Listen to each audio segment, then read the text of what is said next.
ہے کہ وہ ماں کس عالم سے گزر کر آپ کو جنم دی ہے، کس تکلیف کے ساتھ وہ آپ کو پیدا کی ہے۔ قرآن ان کو بیان کرتا ہے حملتہ امہ کرہا، کہ جب ماں تمہیں اٹھائی تھی تو بھی تکلیف میں اٹھائی تھی، اور جب تمہیں جنم دی ہے تو بھی تکلیف میں جنم دی، تو بھی تکلیف میں جنم دی ہے۔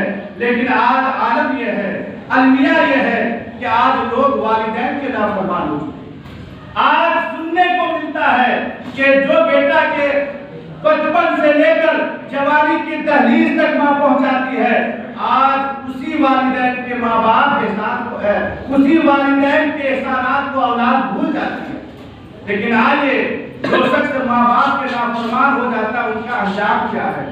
سنیں، ایسے تو بہت سارے روایات ہیں، لیکن حضرت عمر رضی اللہ تعالیٰ آپ بیان فرماتے ہیں کہ سرکار مدینہ صلی اللہ علیہ وسلم مسجد نبوی میں جلوہ بار تھے۔ ایک شخص آیا اور عرض کی یا رسول اللہ کہ ایک نوجوان ہے، زندگی کے چند رمق باقی ہیں اور ان کے زبان پر کلمہ جاری نہیں ہوتا ہے۔ تو سرکار نے پوچھا کہ اے میرے صحابہ یہ بتاؤ، کانا یصلی، کیا وہ شخص نماز پڑھتا تھا؟ آنے والے شخص نے عرض کیا کہ یا رسول اللہ ہاں وہ شخص نماز بھی پڑھتا تھا۔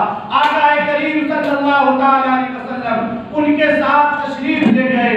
لے جانے کے بعد نوجوان سے کہتے ہیں قل لا الہ الا اللہ، اے نوجوان ذرا کہو لا الہ الا اللہ۔ لیکن وہ شخص کہتا ہے لا استطیع، یا رسول اللہ میں کہہ نہیں پا رہا ہوں، میں بول نہیں سکتا ہوں، یعنی ان کے زبان پر کلمہ طیبہ جاری نہیں ہو رہا ہے۔ اس وقت ایک عورت کہتی ہے کہ یا رسول اللہ معلوم ہے یہ کون ہے؟ کہا کون ہے؟ کان یعق ولدہ، کہ یہ وہ شخص ہے جو اپنے والدین کے نافرمان ہے، یہ اپنے والدین کی نافرمانی کرتا تھا۔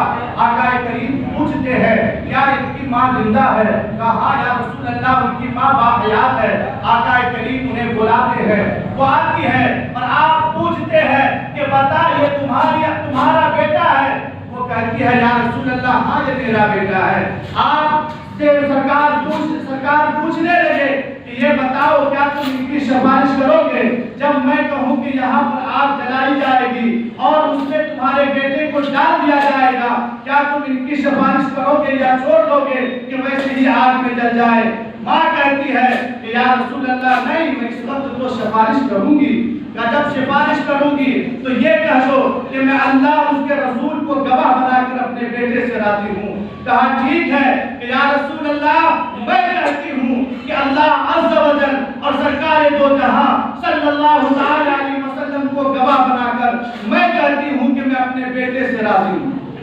اتنا کہنا تھا، آقا کریم نے کہا اے نوجوان کہہ لا الہ الا اللہ وحدہ لا شریک لہ۔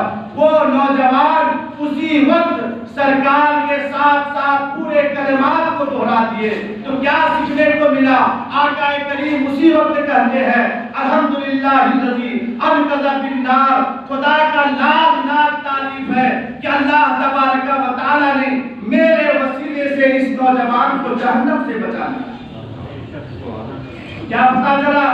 پتا یہی چلا کہ جب کوئی شخص والدین کے نافرمان ہو جاتے ہیں تو مرنے کے وقت بھی ان کو کلمہ نصیب نہیں ہوتا ہے۔ آج ایک انسان، ہم آپ مسلمان ہیں، ایک مسلمان کے لیے سب سے بڑی جو دولت ہے وہ ایمان ہے۔ آپ مجھے بتائیں کہ ایک شخص وہ ہے جن کا ایکسیڈنٹ ہو جائے خدا نہ کرے یا ان کے فیکٹری میں آگ لگ جائے، آج پورے دنیا کے لوگ یہی کہتے ہیں کہ ان کی دنیا خراب ہو گئی۔ لیکن یاد رکھو کہ دنیا کی ساری نعمت برباد ہو جائے، اگر وہ شخص کے پاس ایمان باقی ہے تو وہ شخص کامیاب ہے۔ لیکن ایک وہ شخص جن کے پاس دنیا کے بہت سارے بقا ہو، بہت ساری دولت ہو، لیکن ان کے پاس ایمان نہ ہو، تو یاد رکھے کہ وہ شخص سب سے بڑا ناکامیاب ہے۔ علماء لکھتے ہیں کہ برے موت کے 4 نشانات بیان فرمائے۔ جو 4 چیزیں ہیں وہ بری موت کی طرف لے جاتی ہیں۔ ان میں سے ایک یہ ہے کہ اللہ کے ذات کے ساتھ کسی کو شریک ٹھہرا۔ دوسرا نماز میں سستی کرنا، اور تیسرا یہ ہے کہ والدین کی نافرمانی کرنا، اور چوتھا یہ ہے کہ شراب پینا۔ یہ چار ایسی چیزیں ہیں جو انسان کو بری موت کی طرف لے جاتا ہے۔ آج دیکھیں کہ ہم میں سے جتنے لوگ ہیں تقریباً زیادہ لوگ ملیں گے کہ یہ مسلم طبقہ دھڑاکے سے نماز چھوڑ دیں۔ آج انہیں نہ نماز کی فکر ہے، نہ والدین کی فکر ہے، نہ کسی اور چیز کی فکر ہے۔ اگر انہیں فکر ہے تو یہ عارضی زندگی کو بلکہ چند روزہ زندگی کو ان کو تو ابدی زندگی سمجھ بیٹھے۔ لیکن یاد رکھیں کہ یہ تینوں چیز جو بری موت کی جانب لے جاتی ہے، نہ نماز میں سستی کریں اور نہ شراب پیئیں، نہ والدین کی نافرمانی کریں۔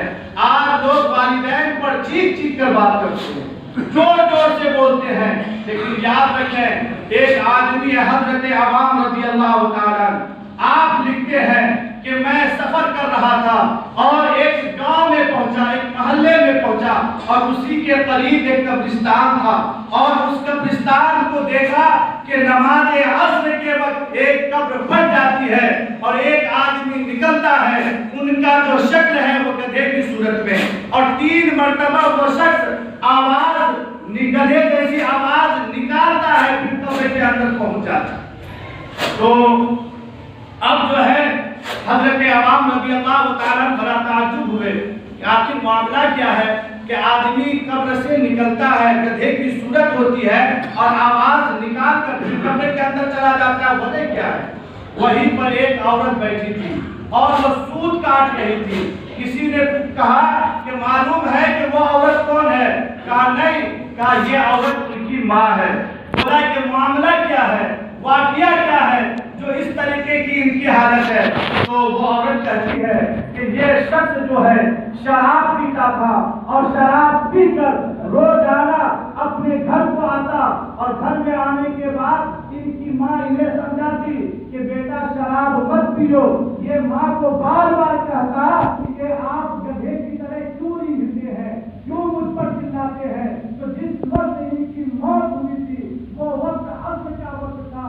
بولا اس دن سے روزانہ یہ شخص کی قبر جو ہے عصر کے وقت پھٹ جاتی ہے، اور ان کی جو صورت ہے وہ گدھے کی صورت ہو جاتی ہے، اور یہ روزانہ 3 دفعہ چلاتا ہے، گدھے کی طرح ملتا ہے۔ تو کیا سیکھنے کو ملتا ہے کہ اگر کوئی انسان والدین کے نافرمان ہو جائے، اللہ تبارک و تعالیٰ اس کی صورت کو بھی فرماتا ہے۔ میرے بھائی یاد رکھیں کہ والدین کے حقوق کو پہچانیں۔ میں پہلے ہی بتایا تھا کہ والدین کے حقوق بہت اہم ہے، بلکہ آپ قرآن کریم کو اٹھا کر دیکھیں، جہاں جہاں اللہ تبارک و تعالیٰ کے حق بیان ہوئے ہیں متصل ہی والدین کے حق بیان ہوئے۔ وجہ کیا کہ جس طریقے سے اس خالق حقیقی کی ذات میں اور صفات میں کسی کو شریک نہیں ٹھہرا سکتے ہیں، یعنی ان کا شکر پہلے ادا کرنا ہے، ان کی عبادت پہلے کرنی ہے، ان کے بعد والدین کے ساتھ حسن سلوک کرنا ہے۔ نہ اللہ کی ذات میں کسی کو شریک ٹھہرا سکتے ہیں، کسی طریقے سے کسی بھی صورت میں والدین کی نافرمانی نہیں۔ علماء نے ان پر کلام کیا کہ والدین اگر کافر بھی ہو پھر بھی ان کے لیے ہدایت کی دعا کی جائے۔ اب رکھنے سے والدین کے مقام کو تو آپ سمجھیں کتنا بڑا مقام ہے۔ میرے بھائی والدین کے بہت مقام ہے۔ 3 جمعہ سے لگاتار آپ سن رہے ہیں کہ والدین کے بارے میں سرکار نے احترام کیا ہے۔ اللہ تبارک و تعالیٰ کی بارگاہ میں میں دعا تو ہوں کہ رب تبارک و تعالیٰ ہمیں اور آپ کو والدین کے حقوق پہچاننے کی توفیق و رفیق عطا فرمائے، اور غالباً بعد ہمارے دعا کہ کا اہتمام ہے تمام افراد کی شریک ہوں۔ اللہ تبارک